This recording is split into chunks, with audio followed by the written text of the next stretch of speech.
in the first lecture of the bill of exchange. We have completed the theoretical part. जब अपन ने bill of exchange का पहला lecture देखा था, यानी कि फर्स्ट सेशन जो अपन ने देखा था, मैंने उसमें थियोरटिकल पार्ट आपको बहुत अच्छे तरीके से एक्सप्लेन करके बताया था. एकदम चांगल्या पद्धतीने आपण तो भाग बघितला. बहुत अच्छे से मैंने आपको बता दिया था. Basically now we have to learn the accounting entries. आता आपल्याला अकाउंटिंग एंट्रीज शिकायची आहे. How the accounting entries are to be record in the books of drawer and as well as in the books of drawing. Drawer और drawee दोनों भी अपने books of accounts में ये बिल ऑफ एक्सचेंज के transactions को कैसे record करते हैं, that is we have to learn. वो अपने को लर्न करना है. No doubt this part is learn by you in your junior college. आपने आपके जूनियर कॉलेज में भी वो देखा होगा या देख रहे होंगे, बघितलं असेल किंवा बघत असाल, what ever may be. Basically the bill of exchange started due to the credit transactions. अभी आपको सबको ये बात पक्की हो गई और ये पता है आपको कि due to the credit transactions the bill of exchange arise. Bill of exchange ये जो इंस्ट्रूमेंट्स है, निगोशिएबल इंस्ट्रूमेंट, ये क्यों अराइज होता है? क्रेडिट ट्रांजेक्शंस के कारण अराइज होते रहता है. In the credit transaction the seller sold goods to the buyer. Seller जो होता है वो बायर को गुड्स बेचता है और बायर उसके बदले में, यानी सेलर उसको गुड्स दे देता है और बायर सिर्फ उसको क्या करता है? प्रॉमिस देता है that I will pay your money. मैं तेरे पैसे दूंगा, मैं तुझे पैसे देईल. ऐसा ये बायर बोलते रहता है सेलर को. सिर्फ क्या देते रहता है? प्रॉमिस देते रहता है. Only promise is not security. सिर्फ प्रॉमिस जो है वो सिक्युरिटी नहीं होती है. फक्त प्रॉमिस केलं तर ते सिक्युरिटी नाही. यानी what basic firstly required, there must be the relationship of a credit seller and there must be the relationship of credit buyer. ये सबसे पहली रिलेशनशिप होना चाहिए. Unless and until there were no good sold the trade bill cannot be drawn or accepted. तब तक trade bill निकलेगा भी नहीं और एक्सेप्ट भी होने वाला नहीं. इसके लिए सबसे पहले क्रेडिट सेलर होना और क्रेडिट बायर होना. Once they became a credit seller and the credit buyer, now in the accounting language the credit seller is called as the creditor. उसको अपन क्रेडिटर बोलते हैं. And the credit buyer is called as the debtor. Credit buyer को अपन क्या बोलते हैं? Debtor बोलते हैं. The debtor has given only promise to the creditor. ये डेटर ने सिर्फ प्रॉमिस दिया हुआ है क्रेडिटर को that I will pay your money in the future. मैं तेरे पैसे फ्यूचर में देने वाला हूँ. लेकिन only promise is not sufficient. For that purpose security is required of some valuable instrument. एखादे वैल्यूएबल इंस्ट्रूमेंट का, यानी कि एखादे वैल्यूएबल डॉक्युमेंट का सिक्युरिटी होना बहुत जरूरी होता है. एखाद्या वैल्यूएबल इंस्ट्रूमेंटची सिक्युरिटी असणं खूप गरजेचं असतं. ये सिक्योरिटी होती है. What security means what? कि भाई अपने पैसे अपने को ड्यू डेट के बाद मिल जाएंगे, यानी 2 महीने के बाद, 3 महीने के बाद मिल जाएंगे, उसको बोलते सिक्योरिटी. तो ये वैल्यूएबल इंस्ट्रूमेंट जो अपन निकालते हैं, that valuable instrument in negotiable instrument, it is called as the negotiable instrument act में इसको बोलते हैं बिल्स ऑफ एक्सचेंज. याला बिल्स ऑफ एक्सचेंज असं म्हणतात. इसको बिल्स ऑफ एक्सचेंज बोलते हैं. अकाउंटिंग का जो बेस है वो मैं आपको बता रहा हूँ. पर्दे के पीछे क्या है ये मालूम पड़ा, तो पर्दे के सामने क्या होने वाला है ये अपने को जल्दी समझ में आता है. तो पर्दे के पीछे सेलर ने बायर को गुड्स बेचे, तो seller became a creditor and the buyer become a debtor. Buyer जो है वो डेटर हो गया. यानी सेलर को डेटर की तरफ से पैसे आने हैं तो बायर को सेलर को पैसे देना है. अब वो पैसे नहीं दे रहा है, पैसे के बदले में they are using the valuable instrument और they are using the negotiable instrument. वो निगोशिएबल इंस्ट्रूमेंट यूज करते हैं, which is called as the bills of exchange, जिसको अपन बिल्स ऑफ एक्सचेंज बोलते हैं. बिल्स ऑफ एक्सचेंज यानी एक वैल्यूएबल इंस्ट्रूमेंट है, रिटर्न डॉक्यूमेंट है. It is a transferable. ये ट्रांसफरेबल भी होता है और ये एक रिटर्न डॉक्यूमेंट होता है, लीगल डॉक्यूमेंट्स होता है. इसको कायदे से रिकॉग्नाइज भी किया गया है. याला कायद्याप्रमाणे मान्यता सुद्धा मिळालेली आहे. अभी देखो बिल ऑफ एक्सचेंज आप बताओ किसके पास होना चाहिए? ये सिक्योरिटी जो है ये किसके पास होना चाहिए? Who sold the goods on the credit basis? Creditor. To whom? To the debtor.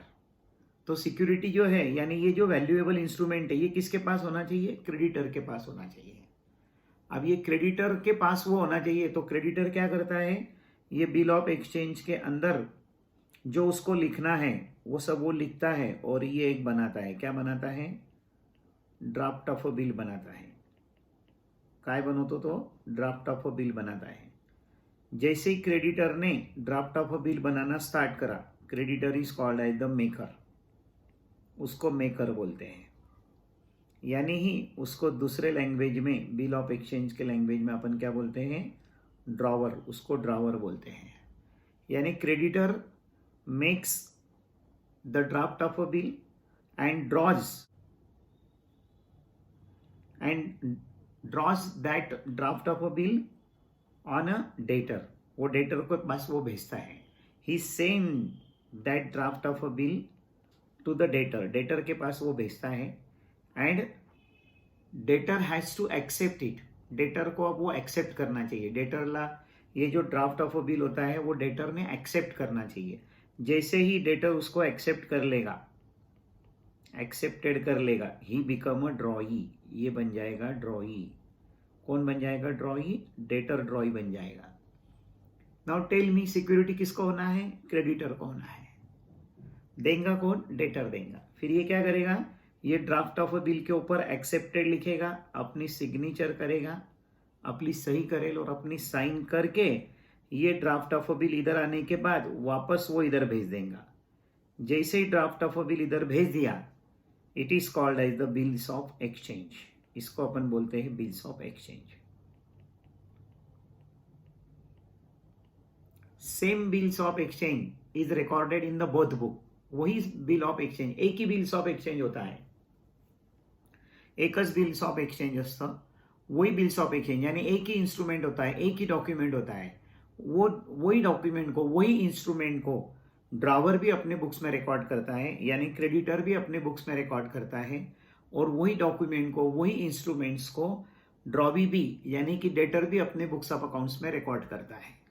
अब ये रिकॉर्ड करते समय कैसे रिकॉर्ड करते हैं उसका नाम थोड़ा सा चेंज कर लेते हैं. किसको पैसे आने हैं? यस, क्रेडिटर को पैसे आना है. तो क्रेडिटर वो बिल्स ऑफ एक्सचेंज को ये बोलता है. क्या बोलता है? Bills receivable. काय म्हणतो तो त्याला? बिल्स रिसिवेबल बोलता है. यानी जब भी अपन ड्रावर के बुक में लिखेंगे तो वो बिल्स रिसिवेबल. रिसिवेबल क्यों बोलता है? क्योंकि उसको पैसे आना है, कारण त्याला पैसे यायचे आहे. तो ये जो है ये उसी बिल्स ऑफ एक्सचेंज को ये बोलता है बिल्स पेएबल. हा जो आहे तो त्याला काय म्हणत असतो? बिल्स पेएबल म्हणत असतो. उसको वो बिल्स पेएबल बोलता है. इन दिस वे ये सबसे बेसिक पार्ट आपको मुझे सिखाना था कि इसके बुक्स में वो बिल्स रिसीवेबल बोलता है, इसके बुक्स में उसको बिल्स पेएबल बोलते हैं.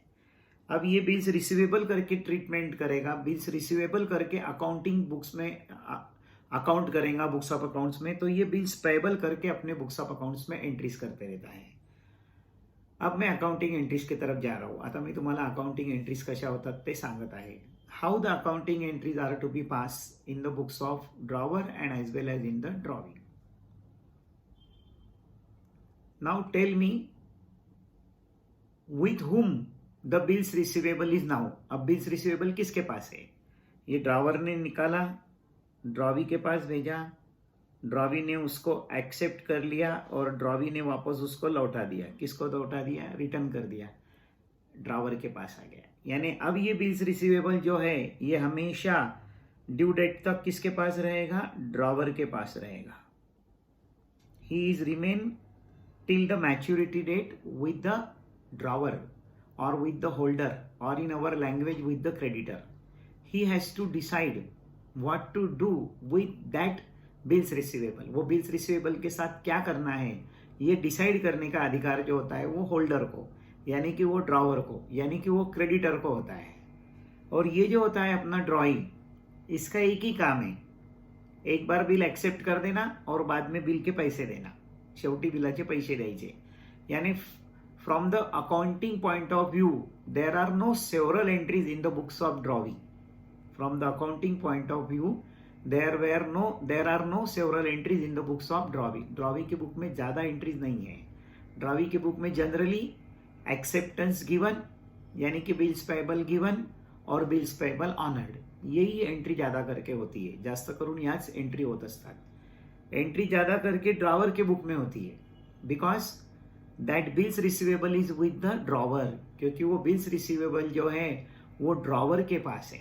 Till the maturity date it is with the drawer, drawer के पास है। इसके लिए ड्रॉवर को डिसाइड करना है कि how it should be treated, उसका ट्रीटमेंट अपन ने कैसे देना।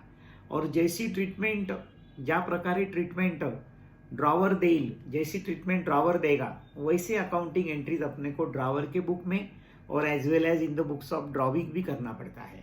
इसके लिए अब एंट्रीज कैसे करना वो मैं आपको बता रहा हूँ। बेसिक हो गया अपना थोड़ा स्टार्टिंग का, अब एंट्रीज कैसे करना मैं आपको बता रहा हूँ। सब लोग ध्यान से देखो। So whenever the bills receivable is received to the drawer, no doubt students, you must remember that bills receivable is given by the drawee. Drawee ने वो bills receivable means bills payable drawer के पास दे दिया है। अब drawer के पास वो बिल्स रिसीवेबल आ गया है। क्या आ गया है ड्रॉवर के पास? बिल्स रिसीवेबल आ गया है। ये ड्रॉवर के पास आ गया है और ये किसने दिया? ड्रॉवी ने दिया। क्या करके दिया उसने? बिल्स पेएबल, बिल्स पेएबल म्हणून त्याने त्याच्याकडे देऊन टाकलेले आहे। नाउ द ड्रॉवर और holder has to decide what to do. अब वो डिसाइड करेगा। He can give the treatment any either 4 ways, कोई भी 4 वेज से वो ट्रीटमेंट उसको दे सकता है। इसमें सबसे पहले मैंने आपको बताया है द ड्रॉवर और holder hold that bills receivable till the maturity date. वो क्या करेगा? मैच्योरिटी डेट तक वो बिल्स रिसीवेबल को अपने पास रखेगा, क्योंकि क्रेडिट ट्रांजैक्शन के अंदर मैच्योरिटी डेट रहेगी। मैच्योरिटी डेट यानी पीरियड ऑफ बिल जो अलाउड रहता है वो। अभी जैसे for example date of bill अगर उसकी 2 फरवरी 2020 है और 2 महीने का क्रेडिट है, 2 मंथ्स का क्रेडिट अगर उसने दिया है, तो 2 फरवरी से 2 महीने आगे जाना यानी 2-4-20। और जैसा अपन ने थ्योरी में देखा था 3 ग्रेसिंग के डेज और अलाउड होते हैं, यानी इसकी मैच्योरिटी डेट आ जाएगी 5 अप्रैल 2020। तो ये 5 अप्रैल 2020 तक, यहां से लेके तो यहां तक ये जो 2 मंथ्स का पीरियड है, ये 2 मंथ्स के पीरियड में ड्रॉवर डिसाइड करेगा कि उसका क्या करना है, त्या बिल्स रिसिवेबलचं काय करायचं, ये वो ड्रॉवर डिसाइड करता है। अब वो डिसाइड करता है यानी after all with in the framework of the negotiable instrument act 1881, negotiable instrument act का जो फ्रेमवर्क बना कर दिया है उसके बीच में ही उसको क्या करना है ये वो डिसाइड करेगा। त्याचप्रमाणे तो डिसाइड करत असतो। उसका पहला ट्रीटमेंट वो करता है मैच्योरिटी डेट तक it is to be keep और it is to be hold with himself, वो खुद ही रखता है। और जब मैच्योरिटी डेट आ जाती है तो उसके पैसे ले लेता है, वापस ड्रॉवी को देके उसके पैसे उससे ले लेता है। ये एक ट्रीटमेंट हो गई। उसको अपन अकाउंटिंग के लैंग्वेज में बोलेंगे सिंपल बिल इज ऑनर्ड। क्या बोलेंगे अपन उसको? Simple bill is honoured.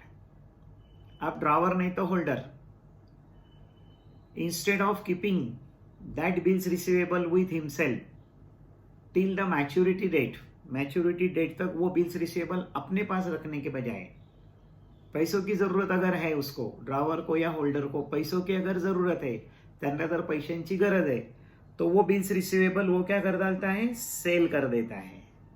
That bills receivable he sells to bank और बैंकर। एखादे बैंक या बैंकर को वो बिल्स रिसीवेबल ले जाके वो बेच डालता है। ते बिल्स रिसीवेबल त्याला विकून टाकतो। रहते हैं, बैंक लेने के लिए तैयार रहती है बिल्स ऑफ एक्सचेंज। उसको अकाउंटिंग के लैंग्वेज में बोलते हैं discounting of a bill. It is called as the discounting of a bill. Encashment of a bill of exchange prior to the maturity date by the holder or the drawer is called as the discounting of a bill। उसको discounting of a bill बोलते हैं। ये दूसरी treatment वो कर सकता है। पहले इसमें मैच्योरिटी डेट तक बिल उसके पास रखेगा, दूसरे इसमें मैच्योरिटी डेट तक नहीं रखना, जाके बैंक को नहीं तो बैंक को बेच डालेगा। बेच डालेगा मतलब ये भी ट्रांसफर कर देगा। He transferred the ownership. Along with the ownership, he hands over that bill of exchange to the bank और बैंकर। अब पूरी ओनरशिप जब दे दी तो ड्यू डेट आएंगी तो पैसे किसको मिलेंगे? जिसके पास बिल है उसको पैसे मिलेंगे, दूसरे को मिलेगा ठेंगा, है ना। तो अब ये दो पॉइंट मैंने बताए। तीसरे पॉइंट के अंदर ड्रॉवर नहीं तो holder, instead of keeping the bill of exchange with himself और instead of discounting with the bank, ये दोनों भी न करते हुए he transfer that bills of exchange in favour of his own creditors, अपना जो क्रेडिटर्स है उसको ही वो भी ये बिल्स रिसीवेबल दे देता है, क्योंकि ही हैज टू पे टू दैट क्रेडिटर्स, वो क्रेडिटर्स को उसको पैसे देना है। तो पैसे न देते हुए जो बिल्स रिसीवेबल ड्रॉवी ने अपने पास दिया है यानी ड्रॉवर को दिया है, वही बिल्स रिसीवेबल ड्रॉवर या तो होल्डर अपने क्रेडिटर्स को ट्रांसफर कर देता है, because it is the negotiable instrument, क्योंकि वो निगोशिएबल इंस्ट्रूमेंट होता है तो वो ट्रांसफर कर देता है। ये तीसरी सिचुएशन होती है। तो अकाउंटिंग के लैंग्वेज में it is called as the endorsement of a bill, उसको एंडोर्समेंट ऑफ अ बिल बोलते हैं। Students, you must remember that I am explaining a very important basic required for the purpose of journal entries. जो basic अपने को important होता है basic entries के लिए, वो मैं आपको बता रहा हूं। 3 प्रकार से वो ट्रीटमेंट कर सकता है। सिंपल बिल करके ट्रीट करेगा, डिस्काउंटिंग ऑफ बिल करके ट्रीट करेगा, नहीं तो एंडोर्समेंट करके करेगा। अब चौथे केस के अंदर, क्योंकि ये उसके पास है, ड्रॉवर नहीं तो होल्डर के पास है बिल्स रिसीवेबल, अब वो क्या करता है, instead of keeping till the maturity date, instead of encashment of the bill, instead of transfer that bills receivable to creditors, he sent that bill, only sent that bill. Send मतलब समजते हो, सिर्फ भेजना, फक्त तो बिल ऑफ एक्सचेंज जे आहे ते बँकेकडे पाठवतो। For what purpose he send that bill of exchange, collection के लिए भेज देता है कि whenever the amount is collected by you, you should give credit to our account. जब भी आपने पैसे कलेक्ट कर दिए तो हमारे अकाउंट में आप पैसे जमा कर दो। ऐसा करके वो बिल किसके पास भेज देता है, बैंक के लिए भेज देता है, कलेक्शन के लिए। At that time it is called as the bill for collection, तो उसको बिल फॉर कलेक्शन बोलते हैं। In this way the drawer और holder make any 4 types of treatment for the bill of exchange. कोई भी एक ट्रीटमेंट वो दे सकता है। It is to be treated as the simple bill, और it is to be treated as the discounted bill, or it is to be treated as the endorsement bill, or it may be treated as the bill for collection। ऐसे 4 case रहते हैं। ड्रावी का काम बहुत सादा रहता है, सिंपल। वो बिल्स पेबल एक बार दे देता है, बाद में ड्यू डेट को ऑनर करता है। तो ड्रावी के बुक में बहुत ज्यादा एंट्रीज के लिए अपने को सोचना नहीं है। ड्रावर कैसे ट्रीटमेंट देता है उस पर सब जर्नल एंट्रीज ड्रावी की भी डिपेंड होती है। तो अभी अपन एक एक पार्ट देखेंगे। पहले पार्ट के अंदर अपन देखने वाले हैं, अगर सिंपल बिल होगा, सिंपल बिल यानी मैच्योरिटी डेट तक वो बिल्स रिसीवेबल खुद के पास रखेगा और बाद में उसको वो ऑनर्ड कर देगा ड्रावी। तो ड्रावर के बुक में और ड्रावी के बुक में कैसी एंट्री होती है वो मैं अभी एक्सप्लेन कर रहा हूं। Now tell me students, who draws the bill? The drawer draws the bill, यानी drawer draws the bills receivable and he send that bills receivable to drawee. Drawee accept it, drawee उसको accept करेगा and he return to the drawer, और drawer को वो वापिस कर देगा। यानी ड्रॉवर के पास what comes in, bills receivable comes in. क्या आता है उसके पास? Bills receivable. इसके लिए वो एक्सेप्टेंस रिसीव्ड की एंट्री करता है। He debit to the bills receivable account and credit to the देने वाला अकाउंट। हु इज द देने वाला? बाजू वाला इज द देने वाला। अपन खुद को खुद का बिल तो दे ही नहीं सकते, ड्रॉवर ही बिल निकालेगा और ड्रॉवर ही उसको एक्सेप्टेंस देगा। ऐसा कभी हो सकता है क्या? क्रेडिटर भी हो डेटर भी हो, इट इज नॉट पॉसिबल। इसके लिए ड्रॉवर के पास बिल्स रिसीवेबल रिसीव्ड हो जाएगा और देने वाला बाजू वाला रहेगा, यानी कि ड्रॉवी रहेगा। उसी प्रकार drawee gives the bills payable to the drawer. Drawee को पूछना तूने बिल किसको दिया, तो वो इमीडिएट बोलेगा मैंने बिल्स ड्रॉवर को दिया, यानी वो एंट्री क्या करेगा, drawer account debit to bills payable account credit. This entry is passed by the drawee. ये एंट्री ड्रॉवी करेगा। मगअप नहीं करना, एंट्रीज पार्ट नहीं करना। बनाना कैसे वो सीखो। जैसा मैंने आपको बेसिक पर से बताया, ड्रावर ने बिल्स रिसीवेबल निकाला, ड्रॉवी के पास भेजा, ड्रॉवी ने एक्सेप्ट करा, ड्रावर के पास वापस आ गया। तो ये बिल्स रिसीवेबल को डेबिट करना, ड्रावर को पूछो किसने दिया, तो वो झट बोलेगा ड्रॉवी ने दिया, इमीडिएट बोलेगा, ताबड़तोड़ इमीडिएटली बोल देगा, तुरंत बोल देगा कि मुझे ड्रॉवी ने दिया। उसी प्रकार इधर ड्रॉवी को पूछो तूने किसको दिया, तो ड्रॉवी बोलेगा ड्रावर को दिया। क्या दिया, बिल दिया। यानी एंट्री कैसी होगी, drawer account debit to bills payable account. इतना समझा। अब एक इंपॉर्टेंट बात बताता हूँ आपको, जिसके पास बिल उसको मिलते पैसे। कभी भी ध्यान में रखना, जिसके पास बिल्स ऑफ एक्सचेंज रहेगा उसको ही पैसे मिलते, दूसरे को मिलता है ठेंगा। तो अभी देखो बिल्स ऑफ एक्सचेंज किसके पास है, यानी बिल्स रिसीवेबल किसके पास है, ड्रॉवर के पास है। अब मैच्योरिटी डेट आएगी, मैच्योरिटी डेट आ गई कि drawee has to honour the bill, drawee को वो बिल ऑनर करना है, यानी ड्रॉवी पैसे देगा। ऑनर करना यानी he make payment for that bills of exchange, वो उस बिल्स ऑफ एक्सचेंज का वो पेमेंट करेगा। अब वो पेमेंट करेगा तो बिल्स ऑफ एक्सचेंज यानी कि बिल्स रिसीवेबल किसके पास है, ड्रॉवर के पास है। तो ऑफकोर्स पैसे किसको मिलेंगे, ड्रॉवर को। यानी ड्रॉवर के पास what comes in, cash comes in, यानी वो एंट्री क्या करेगा, कैश अकाउंट डेबिट, और वो वापस कर देगा उनका बिल्स ऑफ एक्सचेंज। यानी एंट्री क्या हो जाएगी, cash account debit to bills receivable account credit. ये एंट्री वो करेगा। कौन करेगा, ड्रॉवर। पार्ट करना ही नहीं है, एंट्रीज याद ही नहीं करना है, बनाना सीखना है। अब इधर ड्रॉवी को पूछो, क्यों रे भाई, ड्रॉवर ने तेरा बिल्स ऑफ एक्सचेंज वापस किया था तो तेरे को मिला क्या। वो बोलेगा हाँ, क्योंकि मैंने पैसे दे दिए। इसके लिए उसके पास what comes in, bills payable, and what goes out, cash.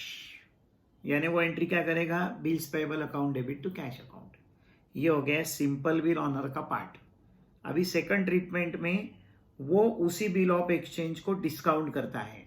किसके पास जाकर डिस्काउंट करेगा, बैंक के पास, नहीं तो बैंकर के पास, फाइनेंसर के पास जाएगा, और उसके पास से वो बिल्स रिसीवेबल को क्या करता है, डिस्काउंटिंग करता है। तो अब वो डिस्काउंटिंग की जो एंट्रीज है वो मैं आपको बता रहा हूँ, ध्यान से सुनो फिर से एक बार। ये ड्रॉवर बिल निकालेगा, यानी कि बिल्स रिसीवेबल निकालेगा, ड्रॉवी के पास भेजेगा, ड्रॉवी उसको एक्सेप्ट करेगा, और ड्रॉवी उसको वापस किसको देगा, ड्रॉवर को देगा। जैसे ड्रॉवर को देगा, ड्रॉवर के पास what comes in, yes, bills receivable comes in, यानी वो एंट्री क्या करेगा, bills receivable account debit to drawee account. क्या एंट्री करेगा, bills receivable account debit to drawee account. इधर ड्रॉवी को पूछो, ए ड्रॉवी तूने बिल्स पेबल किसको दिया, वो इमीडिएट बोलेगा मैंने ड्रॉवर को दिया।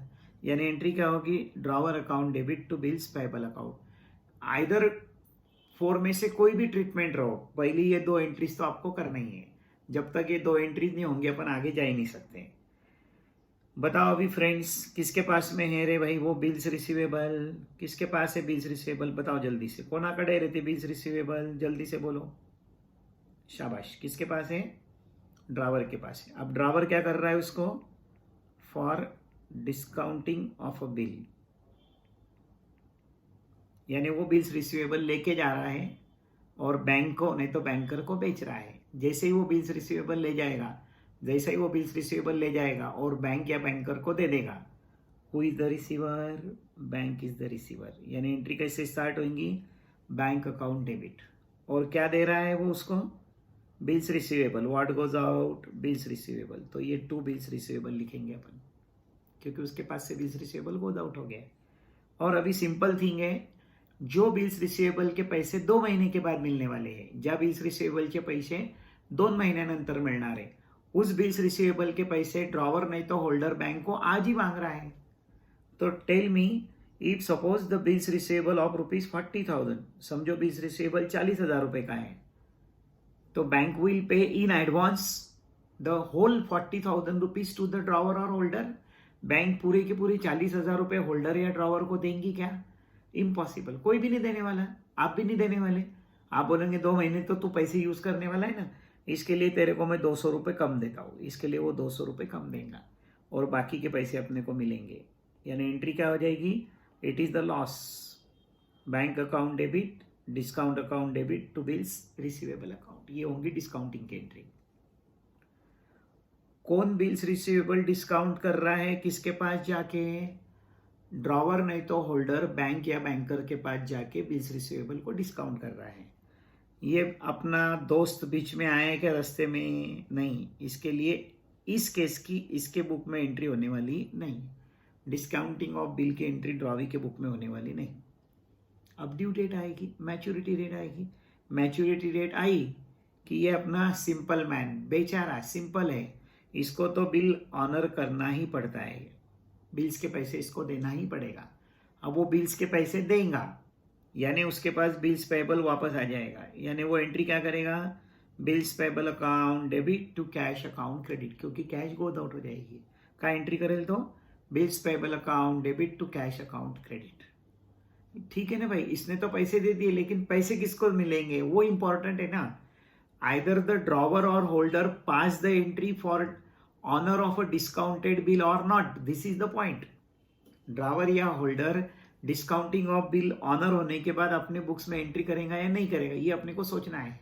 उसके लिए मैंने आपको बोला था जिसके पास बिल की ओनरशिप उसी को मिलेंगे पैसे, दूसरे को मिलेगा ठेंगा। तो अभी बिल्स ऑफ एक्सचेंज तो अपन ने डिस्काउंट कर डाला है, यानी बिल्स ऑफ एक्सचेंज अपन ने क्या कर डाला है? सेल कर दिया। किसको सेल कर दिया? बैंक को।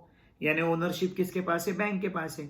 तो ड्रॉवर नहीं तो होल्डर को मिलेंगे क्या? नहीं। इसके लिए इसके बुक में no entry, but he has to make the payment. लेकिन इसको तो पेमेंट देना ही पड़ेगा, यानी ये पेमेंट करेगा ही। जब ड्रॉवी पैसे ही नहीं देगा तो किसी को कुछ मिलता ही नहीं। ये देखो, सिंपल बिल के समय पर भी बेचारे ने पैसे दिए, बिल्स पेबल टू कैश। अभी भी बेचारा पैसे दे रहा है, बिल्स पेबल टू कैश। मैं बताने वाला है आपको सब एकदम इजी में, लास्ट में बराबर से सुनो आप। ये दो ट्रीटमेंट हो गई। अभी तीसरी ट्रीटमेंट में, instead of keeping that bill of exchange with himself or it is to be sold to the bank or banker, it is to be transferred to our creditors। ऐसा ड्रॉवर नहीं तो holder सोचता है कि वो bills receivable अपने पास रखना maturity date तक, जाके बैंक को बेचना, उसके बजाय अपने को जिस क्रेडिटर्स के पैसे देना है उसको ही वो बिल्स ऑफ एक्सचेंज अपन ने ट्रान्सफर कर देना। त्यालाच ते bills of exchange upon transfer करून टाकायचं। उसको निगोशिएबल इंस्ट्रूमेंट एक्ट में बोलते हैं एंडोर्समेंट ऑफ अ बिल। क्या बोलते हैं उसको? Endorsement of a bill. वापस वैसे ही, drawer draws the bill, send the bill to the drawee, drawee accept it and return to the drawer. तो ड्रॉवर के बुक में पहले ही एंट्री करेंगे अपन, bills receivable account debit to drawee account. ये पहले एक्सेप्टेंस रिसीव्ड की एंट्री हो जाएंगे। उसके बाद ये एक्सेप्टेंस गिवन की एंट्री होंगी। ड्रॉवी को पूछना तूने बिल्स पेबल किसको दिया, तो वो झट से आंसर दे देगा ड्रॉवर को दिया, यानी drawer account debit to bills payable account. ये एक्सेप्टेंस रिसीव्ड और एक्सेप्टेंस गिवन की एंट्री हो गई। अब किसके पास है? अभी बिल ऑफ एक्सचेंज किसके पास है? ड्रॉवर के पास, यानी कि होल्डर के पास है। अब वो उसको ट्रांसफर कर रहा है, ट्रांसफर कर रहा है यानी अपने क्रेडिटर को दे रहा है। तो उसके क्रेडिटर को निगोशिएबल इंस्ट्रूमेंट एक्ट में बोलते हैं endorsee. Endorsee is the receiver. इसके लिए वो एंट्री कैसी करेगा? Endorsee account debit to bills receivable account credit, क्योंकि उसने वो बिल्स रिसीवेबल की ये क्या ओनरशिप भी एंडोर्सी को दे डाली है। किसके बीच में चल रहा है ये एंडोर्समेंट का ट्रांजैक्शन? ड्रॉवर और होल्डर और एंडोर्सी के बीच में चल रहा है, दोनों के बीच में चल रहा है। There is no any relation at present, there is no any relation of the drawee. Drawee का इसमें कोई रिलेशन नहीं है इस कंडीशन में। इसके लिए ड्रॉवी के बुक में अपन क्या लिखेंगे? No entry. ड्रॉवी के बुक में एंट्री होने वाली नहीं। अब ड्यू डेट आएंगी, ड्यू डेट आई कि बिल के पैसे मिलेंगे। पैसे मिलेंगे तो जिसके पास बिल उसको मिलेंगे पैसे, दूसरे को मिलेगा ठेंगा। अभी बताओ बिल्स रिसीवेबल किसके पास है? एंडोर्सी के पास है। अपन किसके बुक्स में एंट्री कर रहे हैं? ड्रॉवर के। तो ड्रॉवर को मिलेगा ठेंगा। इसके लिए ऑनर ऑफ बिल में ड्रॉवर के बुक में नो एंट्री। और ये अपना सिंपल मैन बेचारा, ये जब तक पैसे देंगे ही नहीं ड्रॉवर को या होल्डर को या एंडोर्सी को, कुछ भी मिलने वाला नहीं। और इसको एक ही एंट्री आती है, bills payable account debit to cash, है ना। ये तीसरा पार्ट हो गया।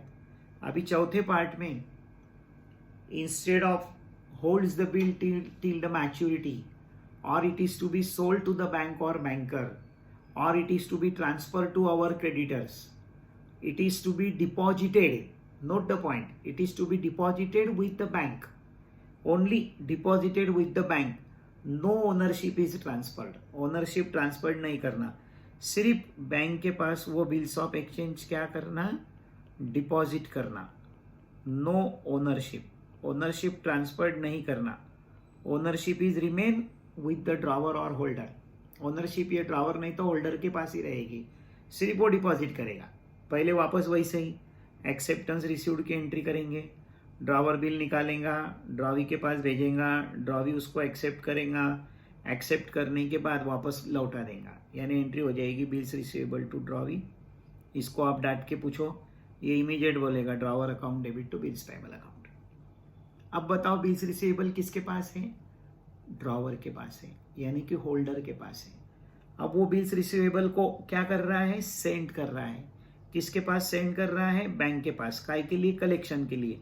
यानी सिर्फ वो बिल्स रिसीवेबल बैंक में जाके क्या कर रहा है? वो डिपॉजिट कर रहा है, सिर्फ डिपॉजिट कर रहा है। And that's why he cannot say that bank is the receiver. इसके लिए वो ऐसा नहीं बोलेगा बैंक रिसीवर हो गई, क्योंकि बैंक को आपने रिसीवर कर दिए तो बैंक से आपको पैसे आने हो जाएंगे, तो बैंक को वो डेबिट नहीं करता है, क्योंकि ओनरशिप ट्रांसफर नहीं की है। इसके लिए टाइमिंग जिस काम के लिए डिपॉजिट किया है उसको ही वो डेबिट करता है। That is bills send for bank collection account debit to bills receivable account credit. क्या एंट्री करता है? Bills send for bank collection account debit to bills receivable account credit. Who deposited the bill with whom? Drawer deposited the bill with the bank. There is no any question of the drawee. So in the books of drawee there were no entry. drawee के book में अभी entry होने वाली नहीं, इसके लिए यहाँ पर अपन नो एंट्री लिखेंगे। फिर से वही ड्यू डेट आएगी, ड्यू डेट आएगी, पैसे मिलेंगे, जिसके साथ ओनरशिप उसी को मिलेंगे पैसे, दूसरे को मिलेगा ठेंगा। फिर अभी ये बिल की ओनरशिप किसके पास है? बैंक को ट्रांसफर कर दी क्या ओनरशिप? नहीं, सिर्फ बैंक में क्या करा है? डिपॉजिट किया हुआ है। बँकेमध्ये फक्त आपण डिपॉजिट केलंय, ओनरशिप ये अभी ड्रॉवर के पास है, तो ड्रॉवर को पैसे मिलेंगे। यानी एंट्री कैसे स्टार्ट होंगी? कैश अकाउंट डेबिट, और टाइमिंग जिसको उसने डेबिट किया था उसको वो क्रेडिट कर देगा। यानी एंट्री कैसी होंगी? Cash account debit to bill send for bank collection account credit. और ये अपना सिंपल मैन बेचारा जब तक पैसे देंगे ही नहीं, किसी को कुछ मिलेगा ही नहीं। यानी ये एंट्री क्या करता है? Bills payable account debit to cash account. Student जब बिल ऑफ एक्सचेंज का एग्जाम्पल सॉल्व करते हैं तो बहुत कंफ्यूज रहते हैं, ज़्यादा करके ड्रॉवी के बुक में एंट्रीज कैसे करना। तो ड्रॉवी के बुक में दो ही प्रकार से एंट्रीज होती रहती है। एक पहले वो एक्सेप्टेंस गिवन की एंट्री करता है, और एक एक्सेप्टेंस ऑनर की एंट्री करता है। तो एक्सेप्टेंस ऑनर की एंट्री, एक्सेप्टेंस ऑनर की एंट्री जो है, चारों भी केस में देखो आप, आइदर और एनीवन, कोई भी ट्रीटमेंट रहो, फिर भी एंट्री देखो fix. What is the entry? Bills payable to cash, ये सिंपल बिल ऑनर हो गया। ये discounted bill honour, what is the entry? Bills payable to cash. ये एंडोर्समेंट ऑफ बिल हो गया, what is the entry? Bills payable account debit to cash. ये bill send for bank collection हो गया, what is the entry? Bills payable account debit to cash. इतने easy language में बताने के बाद भी अगर अपनी मेमोरी में नहीं रहता होगा तो एबीसीडी पढ़े हो, एबीसीडी में बी पहले आता है और सी बाद में आता है। इससे नीचे की लेवल अब अपने पास नहीं है। B for bills payable and C for cash. यानी ड्रॉवर के बुक में ऑनर ऑफ बिल की एंट्री क्या होती है? B to C. B to C means bills payable account debit to cash account. In this way students, today we have completed the entries for honor of a bill. Either it is a simple bill, or it is a discounted bill, or it is a endorsement bill, or it is a bill for collection. ये तीनों चारों भी part के honour of bill की entries मैंने आपको बताई है। Now it's not necessary that always the bill will be honoured. ऐसा भी कोई ज़रूरी नहीं है कि हमेशा बिल ऑनर ही होगा। बिल में बी डिसऑनर, बिल डिसऑनर्ड भी हो सकता है, और मे बी कैंसल्ड, या कैंसल भी करते आता है। आइदर डिसऑनर और cancel, the meaning is same. Either dishonour हो या कैंसल करना हो, मीनिंग सेम हो जाएगा। What do you mean by the dishonour? It mean that the drawee unable to make payment of bills payable, that is the bills of exchange on the maturity और due date.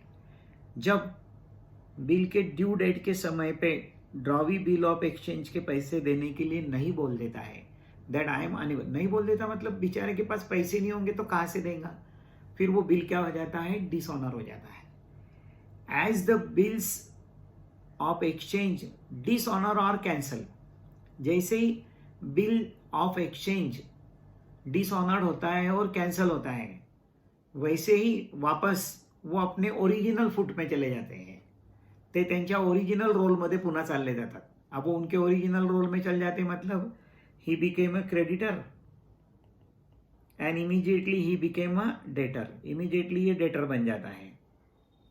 यानी creditor को debtor के तरफ से पैसे आने हो जाते हैं, क्रेडिटरला डेटरकडून पैसे यायचे असतात और डेटर को क्रेडिटर को पैसे देना होता है। और जिससे अपने को पैसे आना होता है, अपन ने 11th में पढ़ा है, जिससे अपने को पैसे आना होता है वो अपना डेटर होता है, और डेटर को अपन कभी भी क्या करते हैं, डेबिट करते हैं। इसके लिए कैंसलेशन की एंट्री, डिसऑनर की एंट्री में जिससे अपने को पैसे आना है उसको डेबिट करना। अब किससे पैसे आने वाला है, बाजू वाले से, इसके लिए वो एंट्री की स्टार्टिंग कैसे करेगा, ड्रॉवी अकाउंट डेबिट कर देगा, because again he has to receive that amount from the debtor, क्योंकि उसको वो डेटर की तरफ से पैसे आना है। और बिल ऑफ एक्सचेंज में वो डेटर को अपन क्या बोलते हैं, ड्रॉवी बोलते हैं। तो immediately the drawer debit to the drawee account as the bill of exchange is dishonoured और टू बी कैंसल, इमीडिएट वो ड्रॉवी को डेबिट कर देगा। अब अपन तो fundamental principle of double entry वाले हैं, अपने को तो डेबिट पार्ट के साथ क्रेडिट पार्ट भी होना।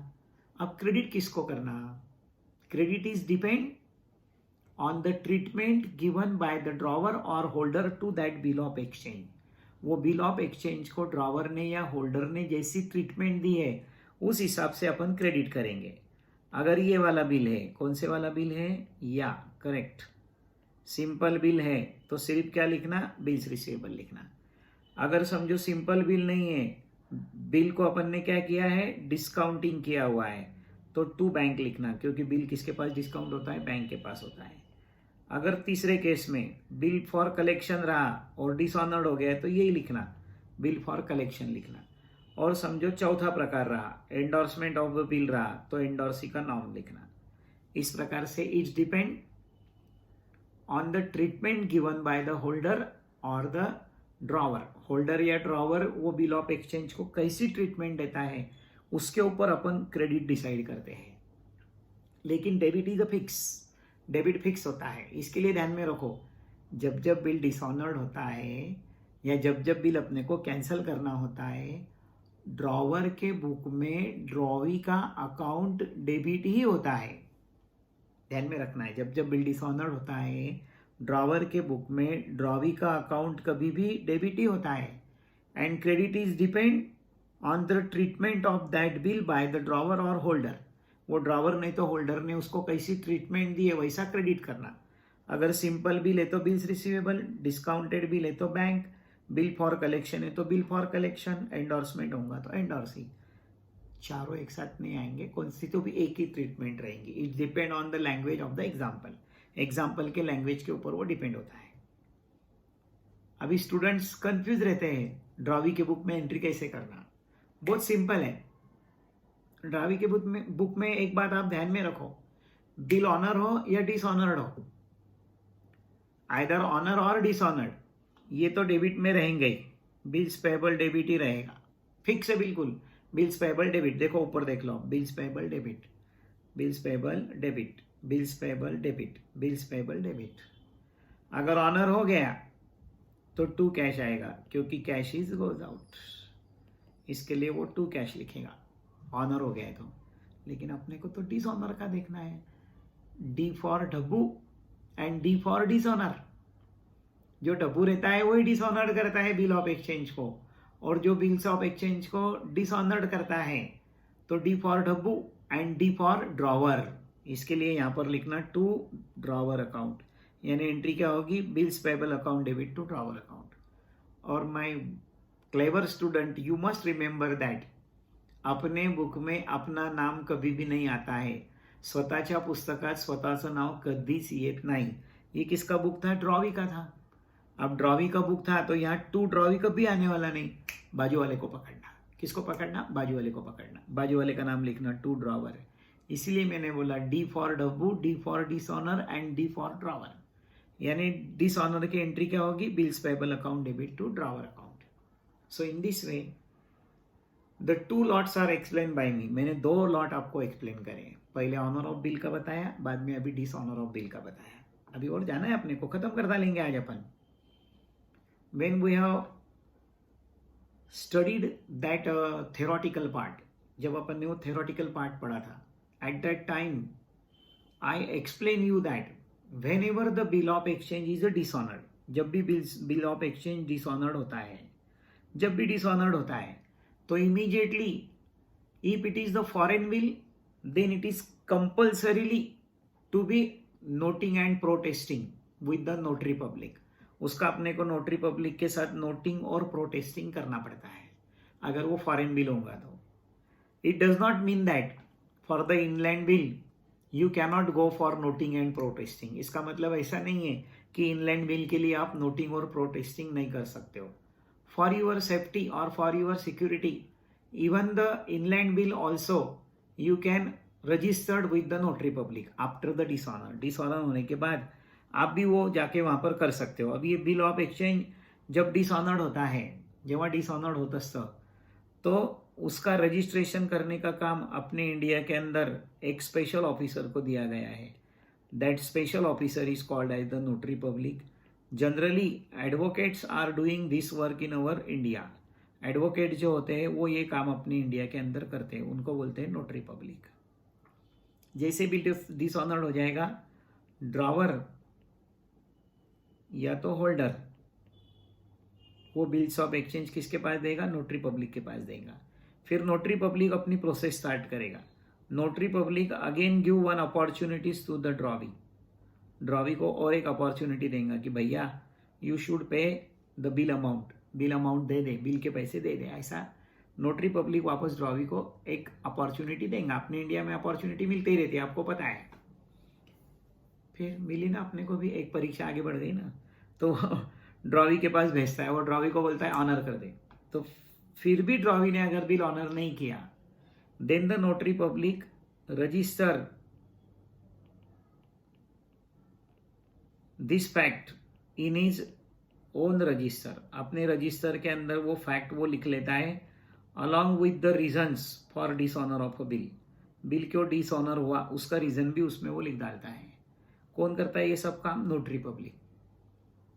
बिल किसके कारण डिसऑनर्ड हुआ, ड्रॉवी के कारण डिसऑनर्ड हो, ये भूलना नहीं।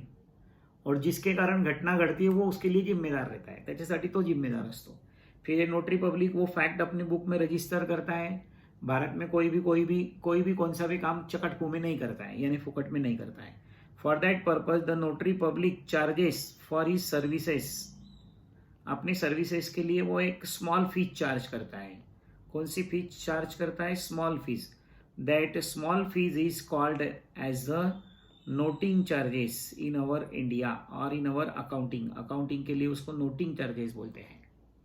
तो now my dear students, we have to decide how to record that noting charges in the books of accounts if the bills of exchange is dishonored। अगर बिल्स ऑफ एक्सचेंज डिसऑनर्ड हो गया तो noting charges को books of accounts में कैसे record करना वो अपने को देखना है। क्योंकि बिल्स ऑफ एक्सचेंज जब डिसऑनर्ड होता है तो वो ड्रॉवी के पास थोड़ी रहता है, वो बिल्स ऑफ एक्सचेंज इनके पास रहता है। एक तो ड्रॉवर के पास रहेगा, नहीं तो फिर होल्डर के पास रहेगा, बराबर, नहीं तो फिर इसके पास रहेगा, बराबर है, नहीं तो फिर बैंक के पास रहेगा, है ना, इनके पास रहता है वो। फिर जब बिल डिसऑनर्ड हो जाएगा तो ये लोग जो होते हैं ना, यही नोटरी पब्लिक के पास जाते हैं, उसका रजिस्ट्रेशन करते हैं और वो क्या पे करते हैं, नोटिंग चार्जेस पेड करते हैं। That noting charges are paid by the holder of a bill. अब होल्डर ऑफ अ बिल में drawer, endorsee, bank, bill sent for bank collection जैसा होगा वैसा, उसको होल्डर बोलते हैं। तो ये होल्डर जो है ये नोटिंग चार्जेस पेड करता है, but that noting charges are paid by him on behalf of drawee. Drawee के लिए वो नोटिंग चार्जेस पेड करता है कौन, होल्डर। होल्डर में खुद ड्रॉवर भी आ सकता है, जैसा ऊपर बताया मैंने। होल्डर में बैंक भी आ सकती है, होल्डर में एंडोर्सी भी आ सकता है, जो रहेगा वो ultimately due to whose negligence the bill of exchange is dishonoured. Ultimately bill of exchange किसके कारण डिसऑनर्ड हुआ है? Yes, due to the negligence of the drawee. ड्रॉवीच्या निष्काळजीपणामुळे ते बिल्स ऑफ एक्सचेंज डिसऑनर्ड झालेलं आहे. इसके लिए either the noting charges paid by any one of the holder, either it is paid by drawer or either it is paid by bank or it is paid by endorsee, it is to be recovered from the drawee. वो drawee की तरफ से recovered करना होता है. किसके तरफ से करना पड़ता है? ड्रॉवी की तरफ से रिकवर्ड करना पड़ता है. From the accounting point of view it is a pure loss of the drawee. Drawee का वो एक इंपॉर्टेंट लॉस होता है, वो ड्रॉवी का ही लॉस होता है और लॉस रहता है. इसीलिए नोटिंग चार्जेस को नॉमिनल के रूल लगा के ड्रॉवी के बुक में अपने को रिकॉर्ड करना पड़ता है. तो अब वो नोटिंग चार्जेस को बुक्स में कैसे रिकॉर्ड करना वो मैं आपको बता रहा हूँ, ते मी तुम्हाला सांगतोय. तो यहाँ पर देखो, जैसे बिल्स ऑफ एक्सचेंज डिसऑनर्ड हो जाएगा और नोटिंग चार्जेस जो भी पेड करेगा, अभी पहले केस के अंदर ये सिंपल बिल की बात बताया मैंने यहाँ पे, सिंपल बिल था. अब सिंपल बिल था तो वो किसके पास था? ड्रॉवर के पास था. डिसऑनर्ड हो गया तो ड्रॉवर इमीडिएट एंट्री पास कर देगा, जैसे अपन ने ऊपर देखा था, drawee account debit to bills receivable account. ये तो बिल्स रिसीवेबल का अमाउंट हो गया, लेकिन अब वो क्या देगा? नोटिंग चार्जेस भी देगा. अब बिल्स रिसीवेबल ड्रावर के पास है तो ड्रावर वो पैसे पेड करेगा. इसके लिए वो यहाँ पे लिखेगा टू कैश. अभी सपोज टू भी 40,000 का बिल्स रिसीवेबल है, 500 रुपये उसने नोटिंग चार्जेस दिए हैं, तो ड्रावी की तरफ से अपने को कितने रुपए रिकवर करना पड़ेगा? 40,500. 40,000 of bills receivable and 500 of the noting charges. इसके लिए सिंपल बिल अगर रहा तो एंट्री कैसी होंगी? Drawee account debit to bills receivable to cash, because the amount of noting charges are paid by the drawer on behalf of the drawee. क्योंकि noting charges के पैसे ड्रॉवर ने दिए हैं ड्रॉवी के लिए. अब ये इधर के अपन बाद में देखेंगे, है ना. अभी सेकंड पॉइंट, अगर डिस्काउंटेड बिल रहा तो बिल डिस्काउंट कर रहे हैं तो ओनरशिप किसके पास है? बैंक के पास है. तो पहले अपन डिसऑनर की एंट्री पास करेंगे, ये वाली देखो, drawee account debit to bank account, जो प्रीवियसली मैंने आपको पढ़ा दी है. Drawee account debit to bank account. Now the bill of exchange is with the bank, ये बैंक के पास है, तो नोटिंग चार्जेस के पैसे गिवर देने वाली कौन है? बैंक ही रहेगी. नोटिंग चार्जेस के पैसे बैंक ही देंगे, यानी 40,000 रुपीज ओरिजिनल बिल के, 500 रुपये नोटिंग चार्जेस के. ऐसे ड्रॉवी की तरफ से कितने रुपए आने हो जाएंगे? 40,500 on behalf of the drawee. Now the amount is paid by the bank, means in very short bank is the giver. Giver को अपन क्रेडिट करते हैं. अब ऐसे दो बार लिखेंगे कि टू बैंक, इनको अपन क्लब कर देंगे, उस समय पे ज्वाइंट कर देंगे, यानी कंबाइन कर देंगे. यानी एंट्री क्या हो जाएगी? Drawee account debit to bank account हो जाएगी. अभी तीसरी केस रहती है, bill send for bank collection होगा, तो फिर से ये बिल बैंक के पास सिर्फ डिपॉजिट है, अपन ने उसको ओनरशिप दी नहीं है, लेकिन अभी वो डिसऑनर्ड हो रहा है, तो नोटिंग चार्जेस के पैसे कौन देगा? बैंक देगा, क्योंकि बिल बैंक के पास पड़ा हुआ है. इसके लिए एंट्री करते समय एंट्री कैसे होंगी?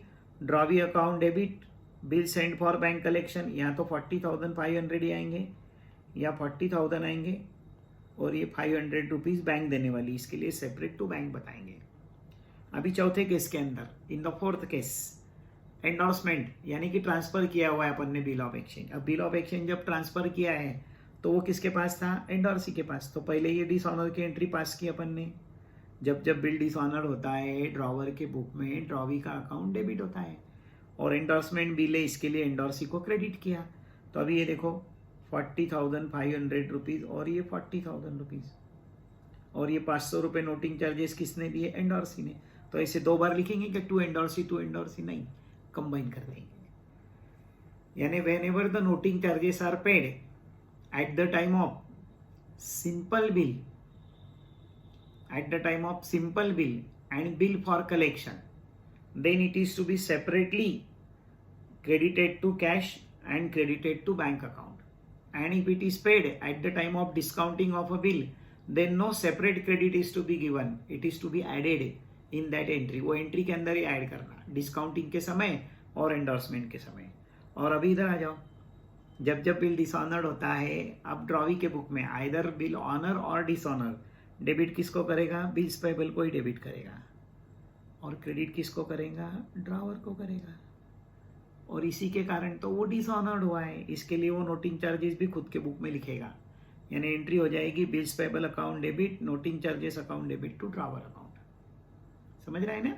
मुझे पता है थोड़ा हेवी हो रहा है, लेकिन लेना तो पड़ेगा। लोड नहीं लेंगे तो आप स्टडी नहीं करोगे। बहुत अच्छे से बता रहा हूँ मैं, धीरे धीरे सुनो। 2-3 बार वीडियो सुन लोगे तो एकदम अच्छे से समझ जाएगा।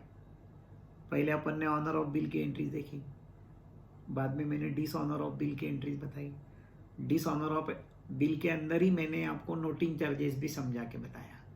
अभी सम टाइम ऐसा होता है कि ड्यू डेट आने से पहले ड्रॉवी को ऐसा लगता है कि we cannot honour the bill, अपन बिल ऑनर नहीं कर सकेंगे। फिर he approach to the holder और ड्रॉवर, वो होल्डर नहीं तो ड्रॉवर के पास चला जाता है और उसको रिक्वेस्ट करता है, my friend please cancel the old bill and to draw a new bill on me, यानी मेरा पुराना बिल कैंसिल कर और नया बिल मेरे ऊपर निकाल। ऐसी रिक्वेस्ट करता है। कौन रिक्वेस्ट करता है? ये वाला। कौन रिक्वेस्ट करेगा? Drawer, drawee.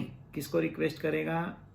ड्रॉवर को, नहीं तो होल्डर को, क्योंकि ये निगोशिएबल इंस्ट्रूमेंट है, किसके भी पास जा सकता है। ये जाता है, उनको रिक्वेस्ट करता है कि भाई पहले मेरा पुराना बिल कैंसिल कर डाल और फिर मुझे नया बिल निकाल दे। अब पहले कैंसिल करना पड़ेगा ओल्ड बिल। जब बिल डिसऑनर्ड होता है या फिर कैंसिल होता है, ड्रॉवर के बुक में ड्रॉवी का अकाउंट डेबिट होता है। ये देखो, ड्रॉवी का अकाउंट अपन ने डेबिट कर दिया। और क्रेडिट किसको करना? As per the treatment given for that bill of exchange by the drawer. अगर सिंपल बिल होगा तो बिल्स रिसीवेबल, डिस्काउंटेड बिल होगा तो बैंक, बिल फॉर कलेक्शन होगा तो bill for collection, endorsement bill होगा तो endorsing. It depend on the language of the example, जैसा बोला होगा वैसा। चारों एक साथ होने वाले नहीं, ये और रहते हैं, ये नहीं तो ये नहीं तो ये नहीं तो ये, एक कौन सा तो भी रहेगा। और ये अपना बेचारा सिंपल मैन, इसको एक ही एंट्री आती है, बिल्स पेबल टू ड्रॉवर। पहले बिल कैंसिल कर दिया अपन ने, अब नया बिल निकालना है, यानी वापस वो डेटर और क्रेडिटर हो गए। बिल कैंसिल हो गए यानी वापस वो डेटर और क्रेडिटर हो गए। तो क्रेडिटर यानी कि drawer demands to the debtor means from the drawee some amount of bill in cash. फिर ये क्या करता है? ड्रॉवर, अब हाथ में आ गए ना ड्रॉवी उसके, तो ये क्रेडिटर यानी कि ड्रॉवर वो डेटर को यानी कि वो ड्रॉवी को बोलता है, चल थोड़े बहुत पैसे मुझे कैश में दे दे। तो अगर उसने कैश में पेमेंट दिया, अल्टीमेटली कैश किसको मिलेंगी? ड्रॉवर को मिलेंगी, यानी what comes in cash. Entry कैसी होंगी फिर? Part payment received in cash की, cash account debit to drawee account credit. देने वाला बाजू वाला, ऊपर के पैसे नीचे के जेब में रखेंगे, कैश गो दौड़ बोलेंगे क्या? बाजू वाला ही देगा पैसे, यानी एंट्री क्या होंगी? Cash account debit to drawee account. ये अपना बेचारा पैसे देगा तो ये एंट्री करेगा पैसे पेड करने की, drawer account debit to cash account. कभी कभी ड्रॉवर होल्डर बहुत होशियार रहते, बोलते भैया 2 महीने से 1 रुपया भी नहीं तूने दिया है, 2 मंथ से हमारे पैसे तू मस्त यूज कर रहा है, तो क्या ऐसे यूज करेगा कि चल थोड़े बहुत पैसे इंटरेस्ट के दे। काय के पैसे डिमांड करते हैं वो? इंटरेस्ट के। तो इंटरेस्ट रिसीव्ड इन कैश की एंट्री भी अपने को करना है। स्टूडेंट यहाँ पर भी कंफ्यूज होते हैं, तो मैं हमेशा बताता हूँ, समझो इंटरेस्ट रिसीव्ड इन कैश की एंट्री अपने को नहीं आती, but in the 11th commerce we have learn the entry for salary paid. Is it correct or not? Yes. तो सैलरी पेड करेंगे तो salary account debit. We know the entry for rent paid, तो entry होती है rent account debit. We know the entry for interest paid, इसकी भी entry मालूम है अपने को, वो होती है इंटरेस्ट अकाउंट डेबिट। और टू कैश अकाउंट क्रेडिट, ये पेड की होती है, रिसीव्ड की इसके अपोजिट करना, रिसीव्ड की इसके अपोजिट करना, यानी एंट्री क्या होंगी? Cash account debit to interest account credit. क्या एंट्री होंगी? Cash account debit to interest account, क्योंकि इसको इंटरेस्ट का अमाउंट कैश में मिल रहा है। ये पेड करेगा तो ये एंट्री क्या करेगा? Interest account debit to cash account, ये एंट्री करेगा interest account debit to cash account. कभी कभी ड्रॉवी उस पोजीशन में भी नहीं रहता है बेचारा कि इंटरेस्ट के पैसे भी कैश में देगा, तो फिर वो ड्रॉवर को बोलता है, प्लीज यार मैं रिक्वेस्ट करता हूँ तेरे को, जो भी इंटरेस्ट का पैसा है वो नए बिल में ऐड कर ले, तेरे 40,000 रुपीज वो और 1,000 रुपये इंटरेस्ट, ऐसे 41,000 रुपीज विथ इंटरेस्ट में तेरे को दूंगा, ऐसा ड्रॉवी बोलता है ड्रॉवर को। यानी drawee is paying the interest amount in cash. Drawee interest का पैसा कैश में दे रहा है क्या? नहीं. कैश में देता था तो अपन डेबिट किसको करते? कैश को डेबिट कर रहे हैं. अब कैश में नहीं दे रहा है, देने वाला है, इसके लिए कैश कट और उसके जगह ड्रॉवी आ जाएगा. यानी एंट्री क्या करना? Drawee account debit to interest account if the interest amount is receivable with the new bill. नए बिल के साथ मिलने वाला होगा तो ये एंट्री करना, drawee account debit to interest account. अब इधर पेबल की एंट्री करना. कैश में दे रहा रहता था तो यहाँ लिखते थे अपन टू कैश, अभी टू कैश कट और वहाँ पे लिखेंगे ड्रॉवर, यानी ये कट करेंगे यहाँ पे लिखेंगे ड्रॉवर. यानी एंट्री क्या होगी? Interest account debit to drawer account. और ये अपना as it is new acceptance received की एंट्री करना. What is the entry for new acceptance? Bills receivable account debit to drawee. और ये गिवन की drawer account debit to bills payable. ये अपन ने तीसरा पार्ट देखा. चौथे पार्ट के अंदर कभी कभी ड्यू डेट से पहले वो पैसे देने के लिए तैयार हो जाता है. चलो बोले पैसे रख के क्या करना है? ऑनर कर देंगे बिल. फिर बिल जब ऑनर करेगा तो जिसके पास बिल उसको मिलेंगे पैसे, दूसरे को मिलेगा ठेंगा. अगर ये सिंपल बिल है तो इसको पैसे मिलेंगे तो फिर ड्रॉवर एंट्री करेगा. डिस्काउंटेड बिल है तो इसको पैसे मिलने वाले नहीं. बात समझ लो अच्छे से. डिस्काउंटेड बिल है तो ये एंट्री होने वाली नहीं, ये सिंपल बिल के समय पर एंट्री होंगी. व्हाट कम्स इन कैश, यानी एंट्री कैसी करेगा? Cash account debit, rebate account debit to bills receivable account credit, क्योंकि बिल ऑनर हो गया है. और ये अपना बेचारा बिल ऑनर की एंट्री करेगा, बिल्स पेबल टू कैश, और उसका फायदा हो जाएगा. 40,000 रुपीज़ का बिल है, टाइम से पहले अगर ये ऑनर कर रहा है तो ये भी कोई पागल नहीं है, ये 40,000 रुपीज़ पूरे देने वाला नहीं. He will pay the 39,200 rupees. 800 रुपये का इसका लॉस हो जाएगा, इसके लिए ये रिबेट को डेबिट करेगा. 800 रुपये से इसका फायदा हो जाएगा, इसके लिए ये रिबेट को क्रेडिट कर देगा. इसका लॉस होगा और इसका फायदा हो जाएगा. इस प्रकार से थोड़ा सा ही रहा है, अभी थोड़ा सा सुन लो. अब कभी कभी ड्रॉवी इंसॉल्वेंट हो जाता है. अब ड्रॉवी इंसॉल्वेंट हो गया तो अपन ने इंसॉल्वेंट की डेफिनेशन भी 11th में देखी थी. A person is said to be insolvent when his liabilities are more than his asset. जब उसकी लायबिलिटी ज़्यादा होती है एसेट से तो वो इंसॉल्वेंट होता है. अब वो इंसॉल्वेंट हो गया तो he again cannot pay the bill amount to you. वो बिल ऑफ एक्सचेंज के पैसे आपको देने वाला नहीं. यानी फिर से बिल ऑफ एक्सचेंज क्या करना पड़ेगा? कैंसिल. जब जब बिल डिसऑनर्ड होता है तो कैंसिल करना होता है, तो ड्रॉवर के बुक में ड्रॉवी का अकाउंट डेबिट करना पड़ता है. यानी एंट्री कैसे स्टार्ट होंगी? Drawee account debit. Simple bill होगा तो बिल्स रिसीवेबल लिखेंगे, करेक्ट. डिस्काउंटेड होगा तो बैंक, एंडोर्समेंट होगा तो एंडोर्सी, और बिल फॉर कलेक्शन होगा तो बिल फॉर कलेक्शन. चारों एक साथ रहने वाले नहीं. और इधर बिल कैंसिल करो या ऑनर करो, कुछ भी करो. ऑनर करो क्या डिसऑनर? पहले बिल्स पेबल को डेबिट कर डालना. ऑनर करोगे तो टू कैश, डिसऑनर करेंगे तो बाजू वाला ड्रॉवर. यानी एंट्री हो जाएंगी बिल्स पेबल टू ड्रॉवर. अब जब एखादा पर्सन इन्सॉल्वंट होता है तो उसकी कुछ ना कुछ एसेट रहती आहे. काही ना काही त्याचे ॲसेट्स असतातच. उसमें से कुछ अमाउंट अपने को रिकवर्ड होता है, त्याच्यामधून काही अमाउंट आपल्याला रिकवर्ड होईल. जो अमाउंट अपने को रिकवर्ड होने वाला है, जो पैसे अपने को रिकवर्ड होने वाले हैं वो ड्रावर को मिलेंगे. यानी व्हाट कम्स इन कैश. समझो 40,000 रुपीज़ का बिल था, 50% अमाउंट मिल रहा है तो कैश को लिखेंगे अपन 20,000 रुपये. बाकी के पैसे डूब गए, बैड डेट्स हो गई 20,000, और देने वाला कौन है? Drawee, to drawee account. ऐसी एंट्री होंगी अमाउंट रिकवर्ड की. क्या एंट्री होंगी? Cash account debit, bad debts account debit to drawee account credit. ये एंट्री करना.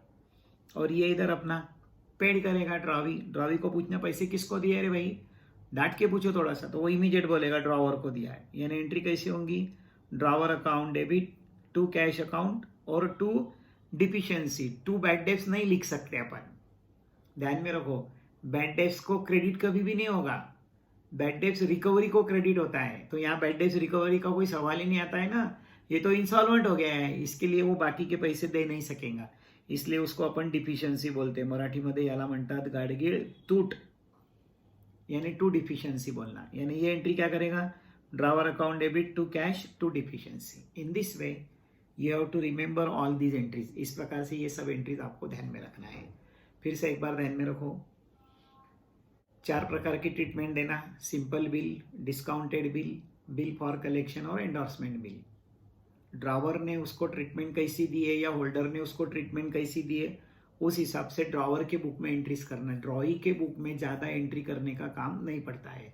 ड्रॉवी के बुक में एक्सेप्टेंस गिवन और डिसऑनर, ये 2 एंट्री ज़्यादा होती है। रिन्यूअल अगर किया तो एंट्रीज बढ़ते रहती है, रिन्यूअल नहीं किया तो उसके बुक्स में एंट्री नहीं आती है। ऑनर की एंट्रीज मैंने आपको समझाई, डिसऑनर की एंट्रीज ध्यान में रखो। जब जब भी डिसऑनर होता है ड्रॉवर के बुक में ड्रॉई का अकाउंट डेबिट होता है। और क्रेडिट किसको करना, as per the type of the bill. Simple bill होगा तो बिल्स रिसीवेबल, डिस्काउंटेड होगा तो बैंक, बिल फॉर कलेक्शन होगा तो बिल फॉर कलेक्शन, और एंडोर्समेंट होगा तो एंडोर्सी का नाम लिखना। और इधर बिल ऑनर हो क्या डिसऑनर्ड हो, बिल्स पेबल को डेबिट ही करते हैं। और क्रेडिट किसको करना, बाजू वाले को, यानी कि ड्रॉवर। ऑनर रहा तो टू कैश और डिसऑनर हुआ तो टू ड्रॉवर। इस प्रकार से आप एंट्रीज करना। बहुत अच्छा मतलब यूनिट है बिल ऑफ एक्सचेंज का। एक ही साथ मैंने सब एंट्रीज इसीलिए बताई कि आपको अच्छे से समझ में आएगी। लिसन द वीडियो लेक्चर 2 और 3 टाइम्स, 2-3 बार आप सुन लो, एकदम अच्छे से आपको समझ जाएगा। I am trying to my best to teach this part to you. मैं बहुत अच्छे से कोशिश करके आपको ये बताने की कोशिश कर रहा हूँ। अब अपन इसके बाद एक्झाम्पल्स लेने वाले, पुढच्या लेक्चरपासून आपण उदाहरण घेणार आहोत। Bye all of you, see you, bye.